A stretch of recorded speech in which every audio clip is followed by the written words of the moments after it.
What is going on, everyone? Welcome back to Kitchen Table TCG. My name is Louie. Today we're going to talk about collection buying and singles buying and why I vastly prefer to pick up singles from people as opposed to buying product at distribution. Now, let's get things very clear. I still buy a lot of product at distribution. Obviously, you need product on your shelf to sell. We've got collector boxes. Bloomberg is doing very well. We've got all the packs. We do all the stuff that typically you're going to see in an LGS. But personally, I much rather have somebody reach out to me to sell a collection of singles rather than put that money into distribution. And here's why. The reality is that a lot of the stuff on the shelf behind me ends up being what's called just a gamble. It's almost like playing the lottery, where you don't know exactly what's going to happen with a set. With Magic the Gathering particularly, I have to order all my Magic the Gathering product. I have to get my final order in before spoiler season even really starts, before we even really see what's inside of the Magic the Gathering product. I have to be willing to put up thousands upon thousands of dollars into the product, and that's a huge amount of risk. If you compare that with buying singles, I know exactly what I'm getting, and the risk level is much, much lower. The risk level is essentially just, is that card going to lose value before I can sell it to somebody else? And the way that we run business here, we are selling tons of cards over and over on TCG Player. Our entire inventory is live, both on my website at gamegrove.gg, as well as on TCG Player, all connected. Now, if you're a store that just has like a display case with singles, you can't evaluate that as much. You can't risk as much in singles because you're not moving as much locally as opposed to if you are doing online. We have a small display case here with some kind of Commander staples. And then over here, we have our like high-end reserve list cards. So you've got, Metal Workers, you've got your Phyrexian Towers. I don't think that's reserve list. Ancient Tombs, you've got your high-end cards there that we don't care to sell on TCG Player because it sells so often here, as well as your dual sites and stuff like that, dual lands, sorcery, your dual lands there. And then we have our kiosk here, which you can go through and actually pick up any Magic the Gathering cards you want. And these are all cards that are right there in the back in our storage that we pull for you while you're in the shop. So you have access to everything locally, but it allows us as a store to sell our cards online and to really burn through cards and not take that extra risk of a card sitting in the shelf forever. Even though that happens sometimes, at least we get to pick the cards that we leave in the shelf forever. Okay, so now I'm going to kind of go through a collection that has just come in from online. You can always reach out to me at KitchenTableTCG@gmail.com. Would love to buy your collection. Matt did that, and we're going to look through his collection. I'm going to show you kind of what I look for whenever I'm buying a collection, but then also kind of give you some of the behind the scenes as we process through that collection. So let's go to that. All right, so Matt reached out to me at KitchenTableTCG@gmail.com, and he sent me a list of cards. We agreed on the percentages and stuff like that. And he said, "Hey, Louie, thanks for buying these cards and also for the great YouTube content." He must be watching somebody else. My packing list is on the second page of this note. As an extra thanks, I'm enclosing a copy of my comic, Prawn the Jumbo Shrimp. It's a kaiju comedy suitable for all ages, as long as they're old enough to read. We'll see if my kids like it. If you're not a comic fan, pass along. Appreciate your channel and all the work you do to champion sorcery. Fan of the show and the Y-Files, Matt. That's awesome. All right, Matt. So Matt had messaged me a list. And now you don't have to do this. If you want to sell me your collection, you don't have to have this all together. I will buy any card over 50 cents. What we do, we buy any card over 50 cents, and we have to process the cards anyway. So I will send you kind of our buy rates. If you reach out to me at KitchenTableTCG@gmail.com, I'll send you our percentages that we pick up on. And then you can just send me cards, and we'll process it for you. Here is Prawn the Jumbo Shrimp. Prawn in 60 seconds. Wow, this looks pretty cool. That's wild. I never thought I would be showing off a Prawn in 60 seconds comic here. There we go.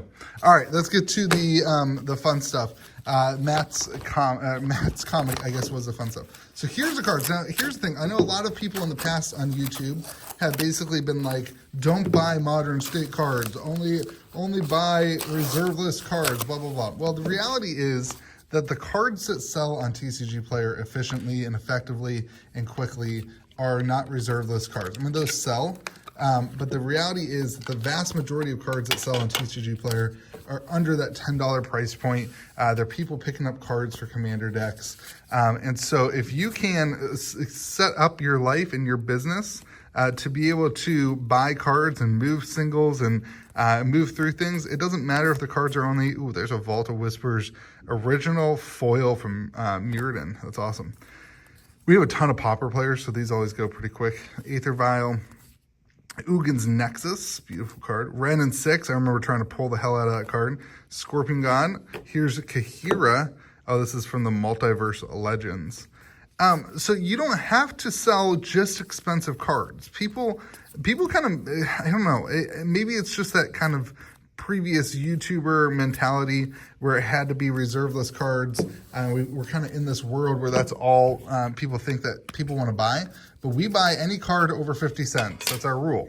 We buy any card over 50 cents and we move through a ton of them. And so I'll show you, this is just me kind of running through the collection. And I'll show you how we scan. Oh, that's cool. Herald of Anguish. Beautiful card from Aether Revolt. I love looking back at these old cards that I've forgotten about. Battles didn't really seem to do much. I don't know. I thought those would have a bigger deal. Goblin Bushwhacker. These are just commons. Essence Warden is probably like a $2 or $3 card. Beautiful card though. Very good in Pauper. Again, a lot of these are Pauper staples. I didn't even realize that. When people send me a list like that, usually I just say, yeah, because we buy everything. We literally buy anything over 50 cents. And so what we'll do is we will scan these cards in, and I will get the values from today's prices on TCG Player. We'll send a PDF that is all the prices and the sets and the condition that we scanned it in. And then we will agree on the stuff, the prices, and I'll wire him the money via PayPal. So let's go to how do we then buy this collection afterwards. So the first thing I usually do is just sort cards based on condition. I usually do that from the back side first, because usually when I'm scanning in the cards, I'll be looking at the front side so I can catch anything along there. Right now I'm just taking out the near mint cards, putting them in that stack. Anything that's light play, I'm putting it in the stack right below. And that's just the easy conditioning of cards. For Magic, it's not as important as for Pokemon. I'm much more detail oriented on Pokemon because people care way more on TCG Player about conditions for Pokemon. For a Magic player, most of the time it's going in a deck. They don't even really look at the condition if it's under a $100 card or so. We make sure it's accurate, but for the most part, for non-vintage Magic, the condition doesn't matter that much compared to LP. Even sometimes LP is more expensive than near mint on Magic, depending on how new the set is. So once we get these all conditioned, we'll flip them over and we'll separate out to foils and non-foils. All right, so now I'm putting things into foils and non-foils, and I'm also looking at the top side of the cards to see if I missed anything, from the back side, any little minor nicks that would make it LP, like right there, that Soul's Attendant. You can see it right there. That makes that LP. So it gets put in the LP pile. It wasn't on the back side, but it was on the front side. That Hallowed Moon Knight as well. So just conditioning the cards while then I'm separating them to be non-foil near mint, non-foil near mint, foil near mint, LP non-foil, LP foil, and this is MP. These kind of fell into the MP category. And now we'll go over to start scanning. And here we have the Quick List software, which is probably the single greatest tool used in my store. You can use these cameras. You can use really any camera. These are ones I use. They're from Amazon. You connect it to Quick List. If you are a pro seller at level 4, you get access to the software for free. You can select normal or foil, as well as the condition. So right now, we're just going to scan in the normal non-foil cards, and we'll hit Start Scanning. And this picks up all the cards on TCG Player. Stinkweed Imp is $3.75. Curse of Death's Hold is 88 cents. Boom and Bust from Planner Chaos is $5.77. And you just run through all the cards. And again, you're still conditioning them as you go through just to make sure that you didn't miss anything. Now, one of the things I don't like is duplicates. You just have to manually add if it's like back to back. There's some ways to get around that, but I found it easier to just kind of go for it. So here's a Goblin Bushwhacker in near mint, and then I just found another one that has a couple little a couple of nicks on the side and on the top. So that's going to be another one that's going to be as LP, and we'll switch that up and save as new. And so yeah, you'll watch me here. I'll fast forward through all these.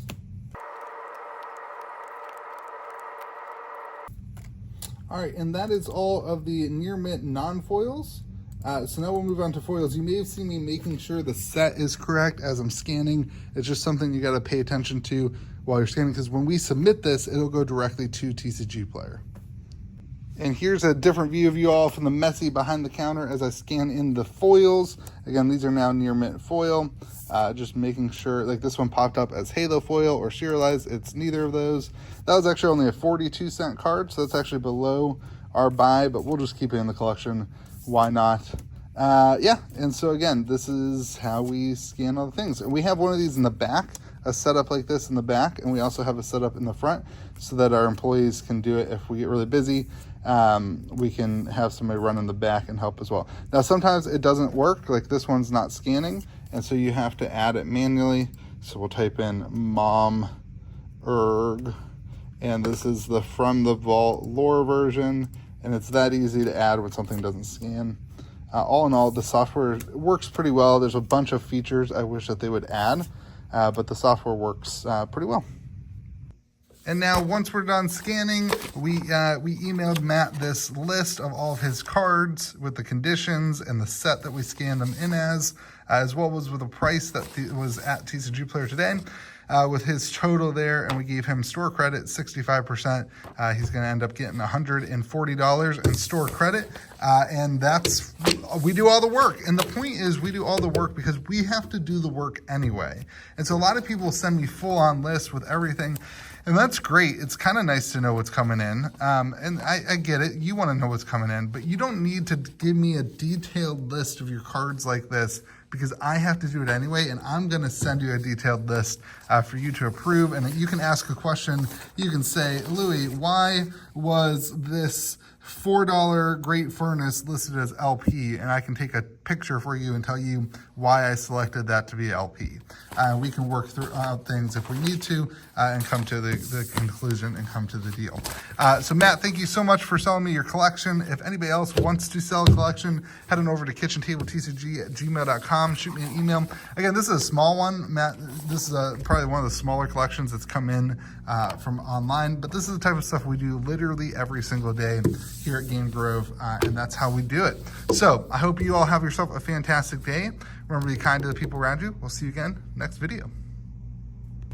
Oh, before we leave, a lot of people always ask me, okay, what do you do with the cards now? How do you ship them? How do you do that? We ship out like 100 and 200 orders a day. That's not a ton. Other stores should do a lot more than that. I'll leave a comment or a link right here on the video with the video that I did showing you how we ship our cards and that kind of stuff, because nothing's changed.